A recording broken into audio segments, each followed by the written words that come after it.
आत्मा प्रवचनेन लभ्यो न मेधया न बहुना श्रुतेन यमे वैश्य वृणुते तेन लभ्य तस्येष आत्मा विवृणुते तनुम स्वाम। अर्थात जिन परमेश्वर की महिमा का वर्णन मैं कर रहा हूँ वे न तो उनको मिलते हैं जो शास्त्रों को पढ़ सुनकर लच्छेदार भाषा में परमात्म तत्व का नाना प्रकार से वर्णन करते हैं, न उन तर्कशील बुद्धिमान मनुष्यों को ही मिलते हैं जो बुद्धि के अभिमान में प्रमत्त हुए तर्क के द्वारा विवेचन करके उन्हें समझने की चेष्टा करते हैं, और न उनको ही मिलते हैं जो परमात्मा के विषय में बहुत कुछ सुनते रहते हैं। वे तो उसी को प्राप्त होते हैं जिसको वे स्वयं स्वीकार कर लेते हैं, और वे स्वीकार उसी को करते हैं जिसको उनके लिए उत्कट इच्छा होती है, जो उनके बिना रह नहीं सकता, जो अपनी बुद्धि या साधना पर भरोसा न करके केवल उनकी कृपा की ही प्रतीक्षा करता रहता है। ऐसे कृपा निर्भर साधक पर परमात्मा कृपा करते हैं और योग माया का पर्दा हटाकर उसके सामने अपना स्वरूप प्रकट कर देते हैं। ये कठोपनिषद का श्लोक है। यम नचिकेता से कहते हैं। अभी मैं श्रीमद् भागवत का श्लोक बोलूँगा, मेरे बोलने के बाद में फिर आप लोग बोलेंगे। तव कथामृतम तप्त जीवनम कविभिरीडितम कल्मषापहम श्रवणमंगलम श्रीमदाततम भुवि गृह्णन्ति ये भुरिदा जनाः। अर्थात इसका अर्थ है, प्रभु तुम्हारी लीला कथा अमृत स्वरूप है, तप्त जीवों के लिए तो वह जीवन स्वरूप हैं। ज्ञानी महात्माओं ने उनका गुणगान किया है। वह पाप पुंज को हरने वाली है। उसके श्रवण मात्र से परम कल्याण होता है। वह परम मधुर तथा सुविस्तृत है, जो तुम्हारी इस प्रकार की लीला कथा का गान करते हैं। वास्तव में इस भूतल में वे ही सर्वश्रेष्ठ दाता हैं। ठाकुर की इच्छा से हमने पिछले बीच में जो रविवार आए थे उसमें कथामृत हम लोगों ने शुरू किया, श्री रामकृष्ण वचनामृत। तो परिचय के रूप में हम लोगों ने जो देखा था उसे फिर से एक बार संक्षेप में हम लोग देखेंगे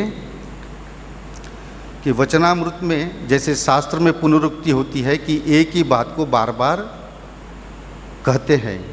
इसलिए कहते हैं कि हम लोगों के मन में अभी बहुत सारी कामना वासना है, तो हम लोग बार बार सुनने के बाद भी हमारे मन में हम उसे ग्रहण नहीं कर पाते। जैसे माँ संतान को बार बार एक ही बात को कहती है तो वो थकती नहीं है। क्यों?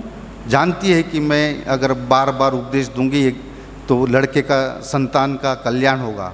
उसी प्रकार श्रुति माता भी हमें बार बार एक ही बात को हमें समझाती है, और हम श्री रामकृष्ण वचनामृत में भी पाते हैं कि एक ही बात को श्री रामकृष्ण देव बार बार हमें कहते हैं। वचनामृत में हमने और देखा कि अमृत स्वरूप है, सहज है, युग उपयोगी है। आजकल करीब 18 से 19 भाषाओं में वचनामृत का अनुवाद हुआ है। मूल ग्रंथ बंगाली में लिखा है श्री रामकृष्ण कथामृत, उसी का विभिन्न भाषाओं में देश विदेश में अनुवाद हुआ है, और सभी लोग इसे पढ़कर श्री रामकृष्ण देव के उपदेश पढ़कर सभी लोग लाभान्वित हो रहे हैं। ये हमने देखा। उसके बाद हमने देखा कि ठाकुर ने हमें कहा है कि हमें श्रद्धा चाहिए, विवेक चाहिए। शास्त्र पढ़ने के लिए श्रद्धा विवेक की आवश्यकता है। पहले हमें उसे अर्जित करना पड़ेगा। इसका उपदेश श्री रामकृष्ण देव हमें देते हैं। फिर हमने नारदीय भक्ति देखा कि नारदीय भक्ति के बाद श्री रामकृष्ण देव कहते हैं, नारदीय भक्ति की बात करते हुए कहते शुद्ध भक्ति, शरणागति संयुक्त भक्ति। अगर ये नहीं रही तो हम लोग आध्यात्मिक राज्य में प्रवेश नहीं कर पाएंगे। तो किस प्रकार हमें नारदीय भक्ति, शरणागति, संयुक्त भक्ति हमें मिलेगी, ये ठाकुर हमें श्री रामकृष्ण देव वचनामृत में बताते हैं। श्री रामकृष्ण देव के जीवन और उपदेश में भी हम लोगों ने देखा कि किस प्रकार हमें भगवान को पाना है। रामकृष्ण देव ने तो इतना भी कहा कि सारा दिन अगर तुम जप ध्यान नहीं कर सकते हैं तो कम से कम 2 बार सुबह और शाम अगर लंबा प्रणाम करेंगे तो भी तुम लोगों का हो जाएगा। इतनी बड़ी उदारता, इतनी बड़ी सांत्वना श्री रामकृष्ण देव ने हमें दिया। फिर बाद में परिचय के रूप में हमने देखा गिरीश बाबू और बकलमा। तो गिरीश बाबू बकलमा देते हैं, किंतु कई सालों के बाद में उन्हें मालूम पड़ा कि बकलमा देना कितना कठिन है। फिर संसार में रहकर साधना करने की बात कहते हैं संसार त्याग करके नहीं जाना है, हम संसार में ही रहकर भगवान का भजन करें। जंगल में जाने की, तपोवन में जाने की, हिमालय में जाने की आवश्यकता नहीं है। सिर्फ एक ही बात कहते हैं कि भगवान को पकड़ के संसार करो, जिससे हमें संसार का दोष न लगे। फिर कर्म, ज्ञान और भक्ति का भी सामंजस्य हमने देखा कि किस प्रकार अपूर्व सामंजस्य श्री रामकृष्ण देव वचनामृत में हमें दिखाते हैं। और बाद में हमने देखा वचनामृत का वस्तु विषय। तो वस्तु विषय है श्री रामकृष्ण देव वचनामृत का भगवान और भगवान को पाने का उपाय।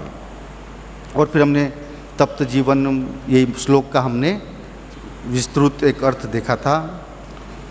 तो हम आज वचनामृत का पाठ करेंगे। इसमें हम लोग कहीं से भी पढ़ सकते हैं, ऐसा नहीं है, लेकिन हम लोग प्रथम परिच्छेद से ही शुरू करते हैं। वैसा कहते हैं कि आदा वंते च मध्य च हरि सर्वत्र गीयते। आदि, मध्य, अंत सभी स्थानों में भगवान की ही कथा है। फिर भी हम लोग प्रथम भाग से, प्रथम दर्शन से हम लोग शुरू करेंगे। अब मास्टर महाशय ने जब ये लिखा है वचनामृत उपदेशों को, तो उनकी पृष्ठभूमि श्री रामकृष्ण देव किस अवस्था में कह रहे हैं, उस सब का चित्र वचनामृत में बहुत अच्छे से वर्णन किया गया है। क्योंकि वचनामृत जब लिख रहे थे, वार्तालाप जब होता था दक्षिणेश्वर में, तो मास्टर महाशय डायरी में लिख के रखते थे और कहीं कहीं तो सांकेतिक भाषा में लिख कर रखते थे और उसका अर्थ वही समझते थे और कोई उसका अर्थ नहीं समझ पाता था। और जब लिखते थे तो सारा दिन श्री रामकृष्ण देव का चिंतन करते थे, ध्यान करते थे। उस ध्यान में श्री रामकृष्ण देव क्या कह रहे हैं, उसके सामने उनका दृश्य पूरा उपस्थित होता था मास्टर महाशय के सामने। उसके बाद उन्होंने सारी घटना को इस प्रकार लिखा कि हम लोग अभी भी जब पढ़ते हैं तो हमारे मानस पटल पर वो चित्र श्री रामकृष्ण देव का आ जाता है। और वचनामृत में उसका वैशिष्ट्य, यही श्री रामकृष्ण वचनामृत का वैशिष्ट्य है। मास्टर महाशय ने अपने ध्यान की सहायता से इन उपदेशों को लिखा है। और हम भी जब देखेंगे पढ़ने के बाद में कुछ, और जो लोग दक्षिणेश्वर गए हैं वहाँ का दक्षिणेश्वर का काली मंदिर देखा है, द्वादश शिव मंदिर देखा है और राधाकांत का मंदिर देखा है, तो उस प्रकार अगर हम लोग उसके साथ चिंतन करते करते अगर वचनामृत पढ़ेंगे तो हमें निश्चित रूप से दर्शन करके पढ़ेंगे तो हमें लगेगा कि ठाकुर साक्षात हमारे सामने बैठे हैं। और कमरे में कौन बैठे हैं, किस ओर बैठे हैं, कैसे बैठे हैं, कौन कौन बैठे हैं, तो उसमें हम लोग अगर ये बोले कि हाँ मैं भी उस कमरे में ठाकुर के सामने बैठा हूँ, इस प्रकार का अगर चिंतन करेंगे तो ऐसा लगेगा कि ठाकुर स्वयं हमसे बात कर रहे हैं। तो आज हम लोग प्रथम भाग से, प्रथम परिच्छेद से चालू करते हैं। श्री गंगा जी के पूर्व तट पर कलकत्ते से कोई 6 मील दूर दक्षिणेश्वर में श्री काली जी का मंदिर है। यहीं भगवान श्री रामकृष्ण देव रहते हैं। वसंत ऋतु है। 1882 ईस्वी का फरवरी माह, श्री रामकृष्ण के जन्मोत्सव के बाद कुछ दिन बीत चुके हैं। श्री केशव चंद्र सेन और जोसेफ कुक के साथ 23 फरवरी बृहस्पतिवार के दिन श्री रामकृष्ण जहाज में बैठकर घूमने गए थे। इसके कुछ ही दिन बाद 26 फरवरी की घटना है। संध्या का समय था। मास्टर ने श्री रामकृष्ण के कमरे में प्रवेश किया। इसी समय उन्होंने श्री रामकृष्ण देव के प्रथम बार दर्शन किए। उन्होंने देखा कमरा लोगों से भरा हुआ है, सब लोग चुपचाप बैठे हैं, उनके वचनामृत का पान कर रहे हैं। श्री रामकृष्ण तखत पर पूर्व की ओर मुँह किए बैठे हुए प्रसन्न वदन हो ईश्वरीय चर्चा कर रहे हैं। भक्तगण फर्श पर बैठे हैं। इस प्रकार का वर्णन मास्टर महाशय करते हैं। और मास्टर महाशय का जो स्वभाव था बड़ा सूक्ष्म था। कहीं भी जाते थे तो सभी चीज़ें बहुत बारीकी से देखते थे और उन्हें याद भी, स्मरण शक्ति भी अच्छी थी तो याद भी रहता था। श्री माँ ने श्री रामकृष्ण कथामृत के संबंध में मास्टर महाशय को पत्र लिखा था। जो पत्र मैं यहाँ पर पढ़ रहा हूँ। बेटा, उनके श्री रामकृष्ण देव के निकट तुमने जो बातें सुनी थी वही बातें सत्य है। इस विषय में तुम्हें कोई भय नहीं। किसी समय उन्होंने ही तुम्हारे निकट इन बातों को रख छोड़ा था। अब आवश्यकतानुसार वे ही इन्हें प्रकट करा रहे हैं। जान रखो कि इन बातों को व्यक्त किए बिना लोगों का चैतन्य जागृत नहीं होगा। तुम्हारे पास उनकी जो बातें संचित है वे सभी सत्य हैं। एक दिन तुम्हारे मुँह से उन्हें सुनकर मुझे ऐसा प्रतीत हुआ मानो वे स्वयं ही ये सब बातें कर रहे हैं। तो इस प्रकार माँ का भी आशीर्वाद मास्टर महाशय को मिला। आगे हम देखते हैं। और श्री मास्टर महाशय जब दक्षिणेश्वर गए, ऐसा सुनने में आता है कि वो जब गए तब बहुत उनका मन विक्षिप्त था। घर में पत्नी के साथ कुछ झगड़ा हुआ। इस कारण वो वराहनगर में सिद्धू के पास, उनके रिश्तेदार है, उनके पास गए थे। और सिद्धू ने फिर कहा कि चलो हम लोग बगीचा देखने जाएंगे।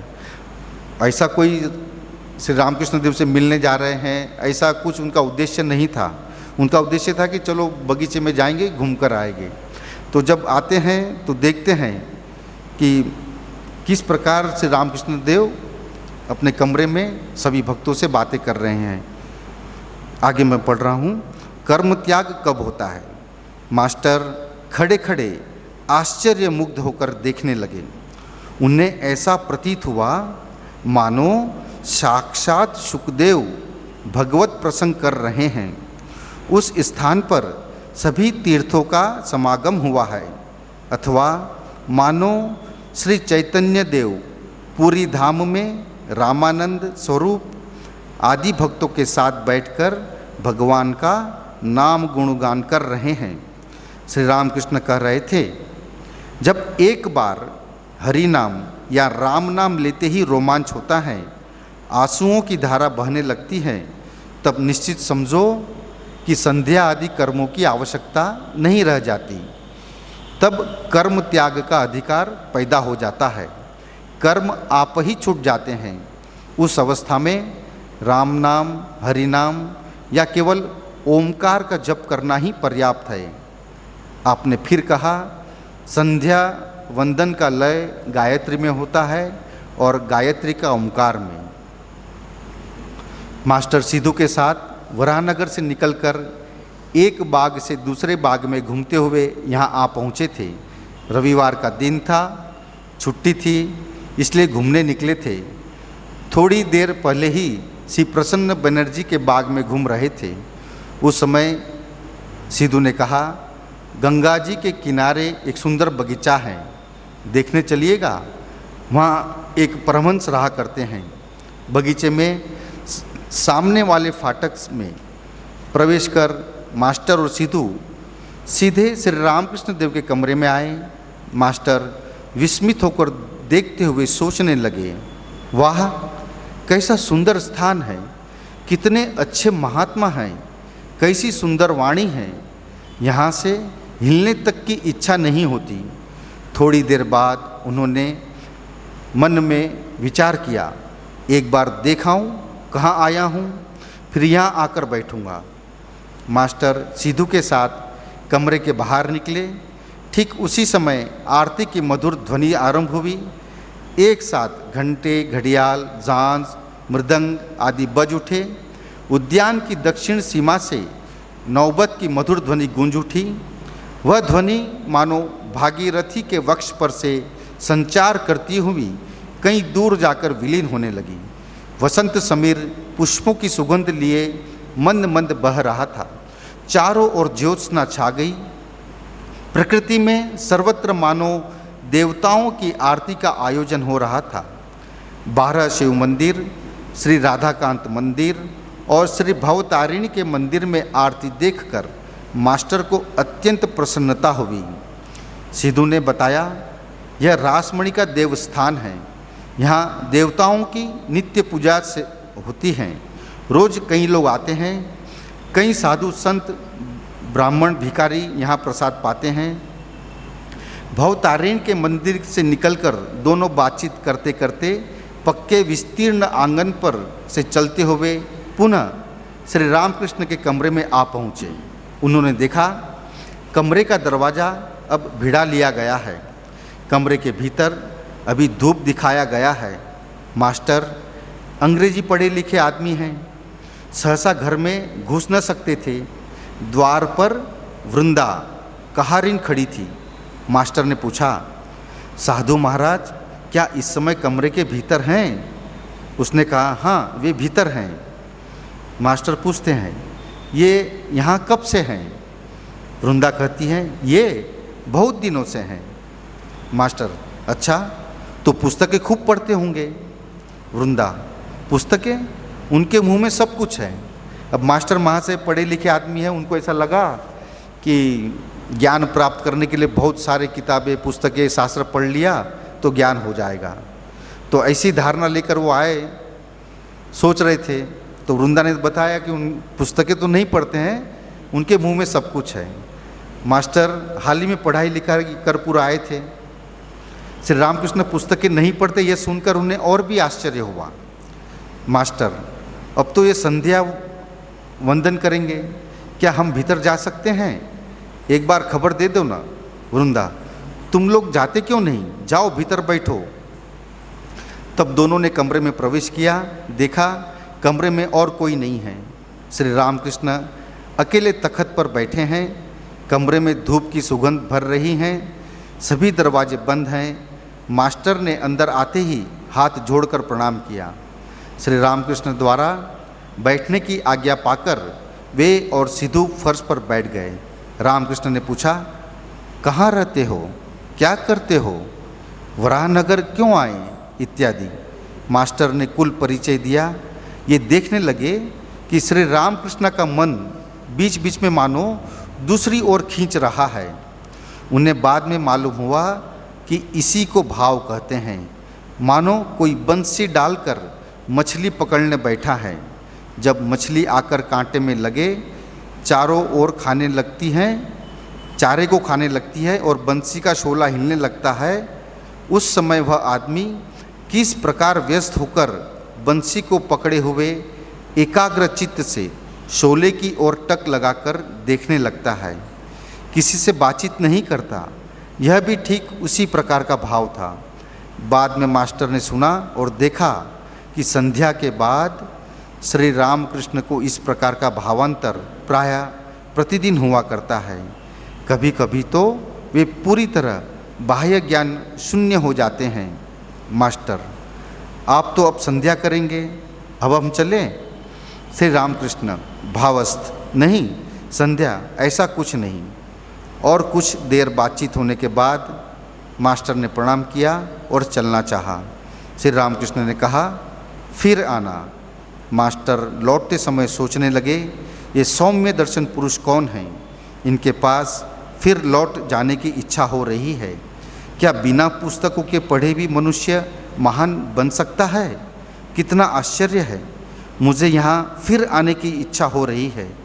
इन्होंने भी कहा फिर आना, कल या परसों सवेरे फिर आऊँगा। यहाँ परिच्छेद और प्रथम दर्शन पूरा हुआ है और आगे जब गीता का क्लास चलेगा 3 रविवार को, चौथे रविवार को हम लोग फिर वचनामृत का पाठ करेंगे। उस समय हम लोग द्वितीय दर्शन का पाठ करेंगे। ओम निरंजनम नित्यमनंतरूपम भक्तानुकंपा धृतविग्रहं वै ईशावतारं परमेशमिड्यं तम रामकृष्णं शिरसा नमामः। ओम शांति शांति शांति। हरि ओम तत्सत्। श्री राम कृष्णार्पणमस्तु।